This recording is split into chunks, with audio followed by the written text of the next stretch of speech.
जय हिंद दोस्तों, आपका H2K करियर कोचिंग में स्वागत है। आज हम लोग वॉइस के बारे में सीखेंगे कि वॉइस क्या होता है, कौन कौन से वो सेंटेंस हैं जिनका वॉइस बनता है। तो चलिए हम शुरू करते हैं कि वॉइस क्या होता है। तो चूँकि हम जानते हैं कि वॉइस दो टाइप का होता है, एक होता है एक्टिव वॉइस, एक होता है पैसिव वॉइस।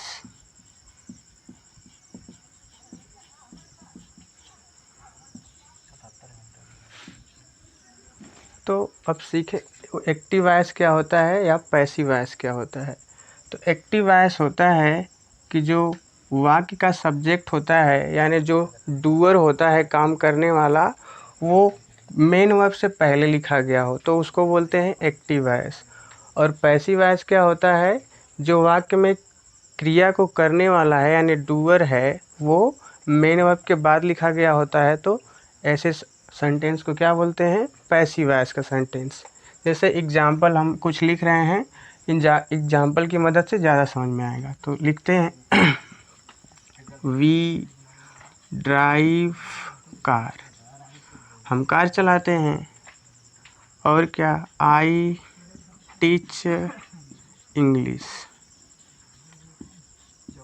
तो इसमें हम देखेंगे तो ये जो क्रिया हो रही है कार चलाने की, इस क्रिया को करने वाले कौन हैं, हम लोग हैं, यानी हम कार चलाते हैं।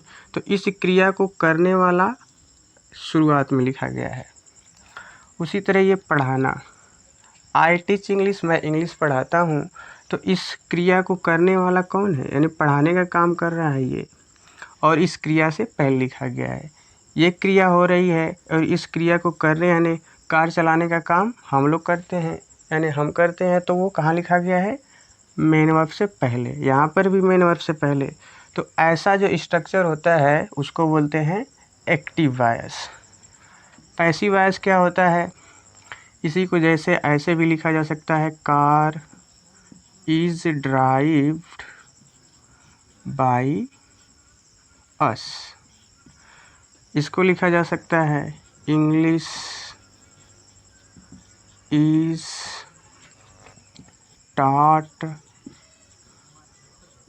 स्टार्ट बाई मी। तो अब यहाँ पर जो इस क्रिया को करने वाला है, यानी जो कार चलाने का काम हो रहा है, car is derived by us, तो इस काम क्रिया को करने वाला कौन है, ये है। तो ये इस मेन वर्ब के बाद लिखा गया है क्रिया के। यहाँ पर इंग्लिश इज टॉट बाई मी, तो इस क्रिया को करने वाला पीछे लिखा गया है। इंग्लिश इज टॉट बाई मी, तो इंग्लिश मेरे द्वारा पढ़ाई जाती है। तो इंग्लिश पढ़ाने का काम जो कर रहा है, यानी पढ़ाने का काम जो कर रहा है, वो कहाँ लिखा गया है, मेन वर्ब के पीछे। यहाँ पर भी जो क्रिया हो रही है, इसको करने वाला कहाँ लिखा गया है, इस मेन वर्ब के बाद। तो ऐसा जब भी होता है कि जो क्रिया करने वाला है, यानी जो क्रिया हो रही है उसको करने वाला इसके बाद लिखा गया हो, तो ऐसे स्ट्रक्चर को या वाक्य को क्या बोलते हैं कि वो पैसिव वॉइस का वाक्य है। तो आई होप यहाँ तक आपको पता चल गया होगा कि एक्टिव वॉइस किसको बोलते हैं और पैसिव वॉइस किसको बोलते हैं। अब आगे देखते हैं कि अब आगे सीखते हैं कि वो कौन कौन से सेंटेंस हैं जिनका हम पैसिव वॉइस बनाते हैं। चलिए आगे देख लेते हैं वो सेंटेंस कौन कौन से हैं जिनका पैसिव वॉइस बनता है। चूँकि पहले तो जान लेते हैं कि सेंटेंस कितने प्रकार का होता है। जानते हैं कि सेंटेंस कितने प्रकार का होता है, 5। पहला होता है उसमें से असर्टिव सेंटेंस,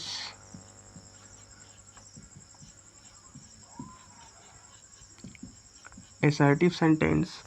दूसरा होता है इंटरोगेटिव सेंटेंस,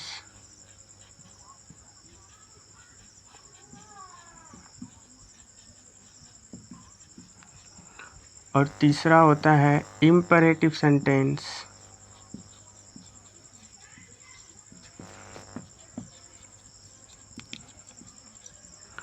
और चौथा जो सेंटेंस होता है वो कौन होता है? Optative sentence.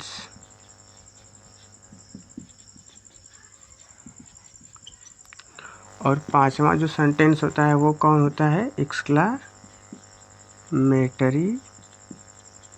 सेंटेंस। तो ये हो गए 5 सेंटेंस। लेकिन इन पांचों सेंटेंस का पैसिव वॉइस नहीं बनता, इसमें कुछ ही हैं।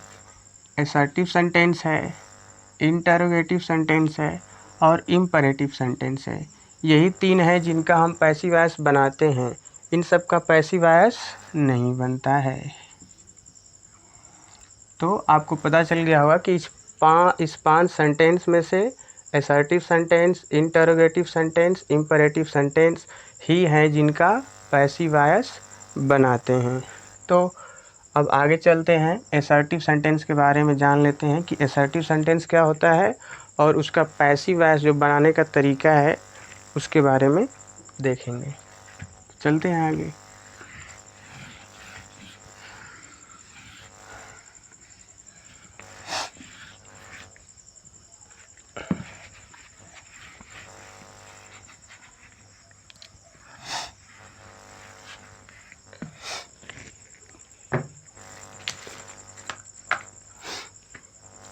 चलिए आगे देखते हैं असर्टिव सेंटेंस क्या होता है। बारी बारी से सबके बारे में सीखते चलेंगे, लेकिन उस फिलहाल असर्टिव सेंटेंस।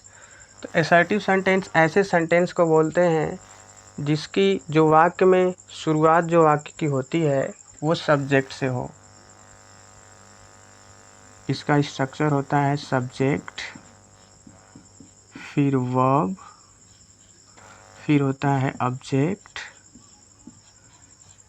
तो इस स्ट्रक्चर का यानी आगे सब्जेक्ट हो, फिर वर्ब आए, फिर ऑब्जेक्ट आए, तो इस स्ट्रक्चर का जो अनुसरण करता है सेंटेंस उसको बोलते हैं असर्टिव सेंटेंस। जैसे एग्जांपल लिखे थे, वी ड्राइव कार, जैसे they are playing football, they are playing football, या फिर I can talk to him, मैं उससे बातें कर सकता हूँ। तो इसमें देखिए सब्जेक्ट यही तो होता है, सब्जेक्ट वर्ब ऑब्जेक्ट। तो इस सेंटेंस की शुरुआत किससे हुई है? सब्जेक्ट से। ये भी सेंटेंस, ये हो गया वर्ब, ये हो गया ऑब्जेक्ट और ये सब्जेक्ट पहले है। यानी जब वाक्य की शुरुआत सब्जेक्ट से हो तो उसको क्या बोलते हैं? ये भी आई कैन टॉक, मैं उससे बातें कर सकता हूँ, ये क्या हो गया? असर्टिव सेंटेंस हो गया। तो आपको असर्टिव सेंटेंस के बारे में पता चल गया है। अब आगे बढ़ते हैं।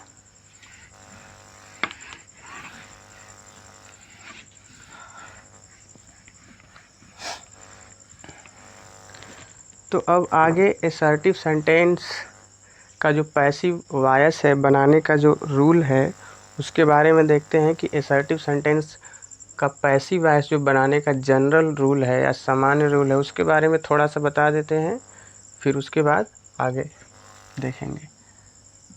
तो चूँकि इसका स्ट्रक्चर क्या होता है वो तो बता दिया हमने कि सब्जेक्ट वर्ब होती है, फिर क्या होता है? ऑब्जेक्ट।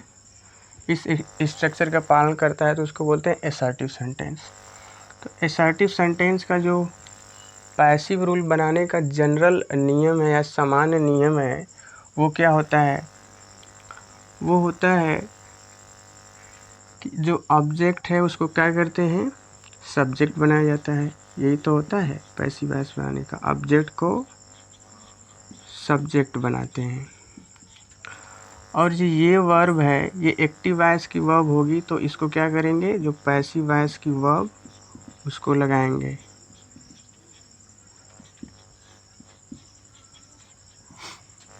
फिर आगे क्या करेंगे? जो सब्जेक्ट होता है उसको क्या करते हैं? ऑब्जेक्ट बनाते हैं।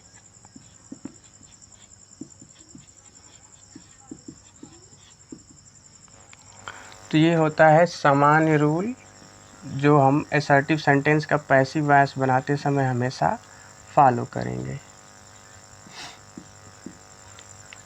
इसके लिए कुछ एग्जाम्पल समझा दे रहे हैं, फिर उसके बाद समझ में आएगा और आगे। तो देखते हैं एग्जाम्पल। पहले थोड़ा सा इसके बारे में बता दें कैसे इस रूल का यूज करेंगे हम। तो क्या लिखते हैं, चलिए देखते हैं। आई टीच, यही वाला, आई टीच इंग्लिश। ये देखिए स्ट्रक्चर, सब्जेक्ट, ये हो गया वर्ब, ये हो गया ऑब्जेक्ट। तो ये सब्जेक्ट, वर्ब, ऑब्जेक्ट इसका क्रम का पालन कर रहा है, इसीलिए क्या है, असर्टिव सेंटेंस है। तो असर्टिव सेंटेंस का पैसिव वॉइस बनाने के लिए क्या करते हैं, क्योंकि ये एक्टिव वॉइस भी एक्टिव वॉइस है, क्योंकि इस क्रिया को करने वाला यानी जो टीच हम पढ़ाने का काम इसमें हो रहा है, आई टीच इंग्लिश, मैं इंग्लिश पढ़ाता हूँ।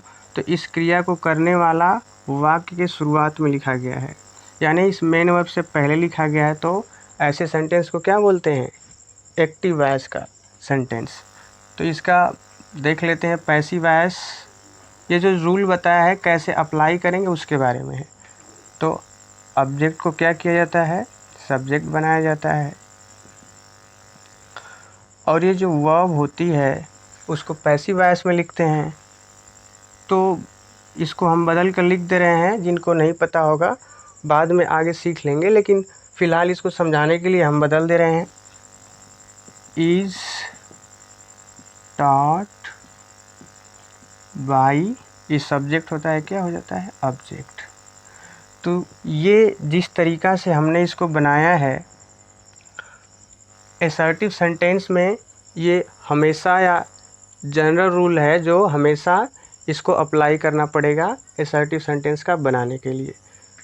तो इस रूल को आगे हम कंटिन्यू करेंगे अगले वीडियो में, और देखेंगे कि असर्टिव सेंटेंस का जो मेन नियम है, कानून है बनाने का, वो बेहतरीन तरीके से सीखने का कोशिश करेंगे।